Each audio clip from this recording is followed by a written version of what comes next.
लोकसभा चुनाव को मद्देनजर विपक्षी खेमे को एकजुट करने की कवायद शुरू हो चुकी है। इसकी एक झलक बुधवार को तब दिखी जब बिहार के सीएम नीतीश कुमार और डिप्टी सीएम तेजस्वी यादव ने कांग्रेस अध्यक्ष मल्लिकार्जुन खड़गे और पूर्व अध्यक्ष राहुल गांधी से मुलाकात की है।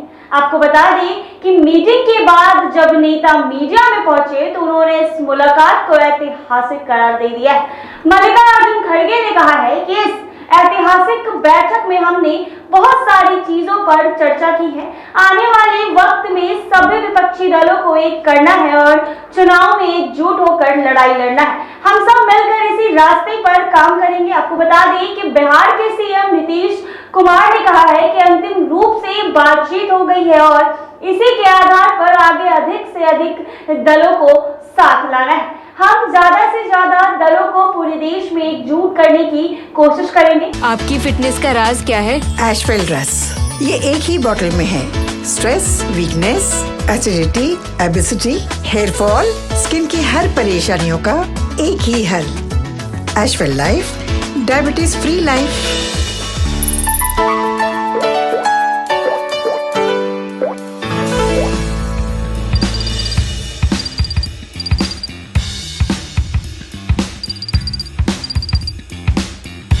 आपको बता दें कि नीतीश कुमार ने कहा है कि सब लोग सहमति जताएंगे, एक साथ बैठेंगे और मिलकर चलेंगे। यह बात तय हुई है। दलों से जुड़े इस सवाल पर उन्होंने कहा कि जिस दिन बैठेंगे उस दिन जानिएगा बहुत ज्यादा लोग इकट्ठा होने वाले हैं। राहुल गांधी ने बैठक को विपक्षी एकजुटता के लिहाज से ऐतिहासिक करार दिया है। उन्होंने कहा है कि विचारधारा की लड़ाई मिलकर लड़ेंगे। उन्होंने एकजुटता की कोशिश को एक प्रक्रिया करार देते हुए कहा है कि देश के लिए विपक्ष के दृष्टिकोण को विकसित करेंगे। जितनी भी पार्टियां हमारे साथ चलेंगी उनको साथ लेकर देश में विचारधारा की लड़ाई को लड़ेंगे।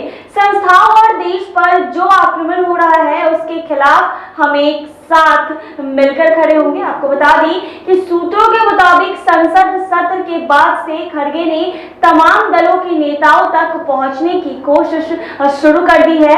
इसके तहत उन्होंने नीतीश कुमार, तमिलनाडु के मुख्यमंत्री एम.के. स्टालिन और शिवसेना उद्धव गुट के मुखिया उद्धव ठाकरे से फोन पर भी बातचीत की है। बता दें कि उन्हें मुलाकात के लिए आमंत्रित किया गया था। कांग्रेस अध्यक्ष ने कॉमन एजेंडे को औपचारिक रूप देने के लिए अगले महीने दिल्ली में बैठक आयोजित करने की योजना बनाई है, जिसके लिए तमाम विपक्षी नेताओं को न्योता दिया जा रहा है और सभी को बुलाया जा रहा है। आपको बता दें कि कहीं ना कहीं ये भी अंदाजा लगाया जा रहा है कि फिर से शायद मुख्यमंत्री उस बैठक में शामिल हो। कहीं ना कहीं आपको ये भी बता दें कि आगामी लोकसभा चुनाव होने वाला है और नीतीश कुमार को पीएम फेस के लिए कहा जाता है। तो कहीं ना कहीं बता दें कि नीतीश कुमार अक्सर इस बात से करार दे देते हैं कि हमें पीएम फेस नहीं बनना है, मेरा काम है विपक्षी दलों को एकजुट करना है।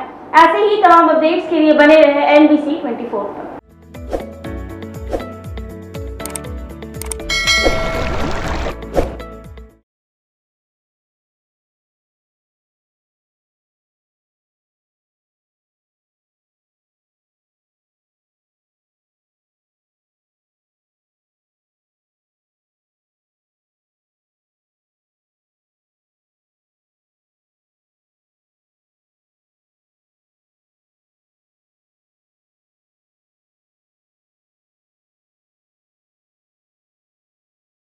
देश में कोरोना की रफ्तार फिर से टेंशन दे रही है।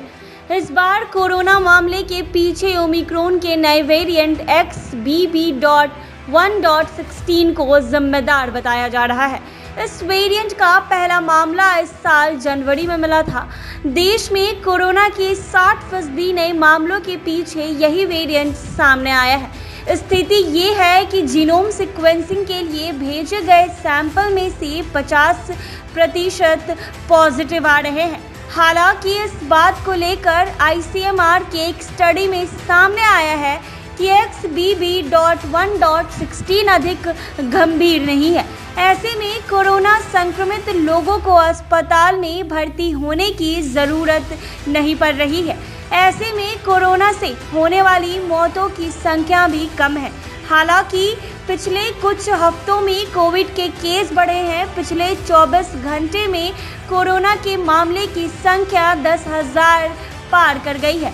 आपको बता दें कि कोरोना वायरस के नए वेरिएंट XBB.1.16 के न्यूक्लियोटाइड और अमीनो एसिड में चेंज हुआ है। ऐसे में XBB.1.16 वेरिएंट का ट्रांसमिशन रेट काफ़ी ज़्यादा अधिक है। एक्सपर्ट्स का कहना है कि ओमिक्रॉन का यह म्यूटेट स्ट्रेन हाइब्रिड इम्यूनिटी को भी मात दे सकता है। वैक्सीन लगवाने के बाद बॉडी में डेवलप इम्यूनिटी भी नए वेरिएंट के संक्रमण नहीं रोक पाती है। हालांकि इस वेरिएंट के गंभीर रूप से बीमार करने की क्षमता को लेकर रिसर्च हो रहा है। विश्व स्वास्थ्य संगठन इस वेरिएंट की लगातार मॉनिटरिंग कर रहा है। XBB.1.16 वेरिएंट BA.2.10.1 और BA.2.75 का कॉम्पैक्ट है। इसके मूल वंश XBB की तुलना में SARS.CoV स्पाइक प्रोटीन E180V में 3 और म्यूटेशन में F486P म्यूटेशन में XBB.1.5 के साथ शेयर किया गया है। विश्व स्वास्थ्य संगठन के अनुसार SARS-CoV-2 स्पाइकन प्रोटीन की स्थिति 478 पर म्यूटेशन, कम एंटीबॉडी न्यूट्रलाइजेशन, बढ़ी हुई को और रोग जनसंख्या से जुड़ा हुआ है। इस साल मार्च तक दुनिया के 21 देशों से ओमिक्रॉन के वेरिएंट XBB.1.16 सीक्वेंस की सूचना मिली थी। अमेरिका, सिंगापुर, ऑस्ट्रेलिया में भी इस नए वेरिएंट के मामले सामने आ रहे हैं। हालांकि अब तक की रिपोर्ट के कारण अस्पताल में भर्ती होने, आईसीयू में भर्ती होने या मौतों की वृद्धि का संकेत नहीं देता है। इसके अलावा वर्तमान के लिए रोग की गंभीरता के स्टैंडर्ड पर कोई लैब रिपोर्ट नहीं आया है। इस वेरिएंट के क्या लक्षण हैं, आइए वो आपको हम बताते हैं। तेज बुखार, खांसी, गले में खराश, बदन दर्द, सिर में दर्द, सर्दी, डायरिया, पेट दर्द, नाक बहना, थकान ओमिक्रॉन के इस वेरिएंट में है। आपको बता दें कि इस वेरिएंट में ये सारी चीज़ें आपको देखने को मिलेगी। ओमिक्रॉन के इस वेरिएंट से क्या देश में कोरोना की चौथी लहर का खतरा बढ़ रहा है? इस बारे में एक्सपर्ट्स का कहना है कि कोरोना के मामले लगातार बढ़ने के बावजूद 2021 के डेल्टा लहर की आशंका नहीं है। हालांकि देश में लोगों को कोरोना वैक्सीन की बूस्टर डोज लेने की सलाह भी दी जा रही है। एक्सपर्ट लोगों को सहज रहने के साथ कोविड अनुरूप बिहेवियर जैसे मास्क लगाने, सैनिटाइजर यूज़ करने, सोशल डिस्टेंसिंग, रेगुलर हाथ धोने और भीड़ भाड़ वाले एरिया में जाने से बचने की सलाह दी जा रही है। बता दें कि एक बार फिर कोरोना की टेंशन पूरे देश भर में बढ़ती हुई नजर आ रही है।